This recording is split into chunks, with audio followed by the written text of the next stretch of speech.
most of the Arab people living in the United States, they try to acclimate and find their way of living here. But there are different groups, even among the Arab people. Some of them try to really stay attached completely to their roots and not live the American life in its fullest. So they seek basically friends from the same country. They look for gathering of people from their community. They're attached to Islamic centers, to mosques. So they try to keep up with their roots, especially as far as being still attached to the Islamic community in their neighborhood. There is other group of people who basically don't seek that, and they try to live their life more or less to try to blend and fit with the society here in the States. Sometimes they struggle with that because their background, their ethnic background, their language, their religion is different. But at some point they get used to it. They get used to it, and then basically they start melting with the community they live in, with the lifestyle, with the culture, with the tradition, with the festivities, with everything that basically people in the States, basically, or American people live, the way they live. I find it hard to find a common ground between both, but that's the best way to live. You try to melt, or you try to adapt yourself to life in the States, but to keep strong connections to the roots. And the one most important aspect would be really to stay connected with your culture, with your people, with your religion, and that way you don't lose, or your kids will maintain your identity and not the new identity. And that's the main problem for all the immigrants from Arabic descent, Islamic descent.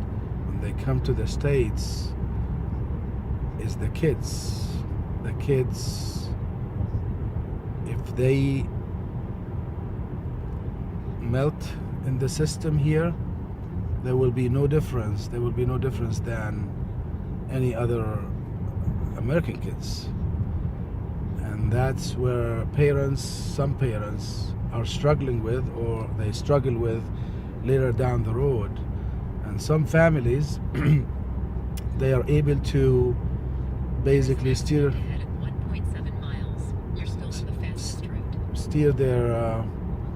their kids in the right direction by basically staying attached to their Arabic community, to the Muslim community, to the mosque. Just instill in them that understanding of where are they from, what is their core value, what is Islam about, and try to make them basically good Muslims living in America under the different circumstances or set of rules that we adults lived at home. So basically trying to have the best of both worlds.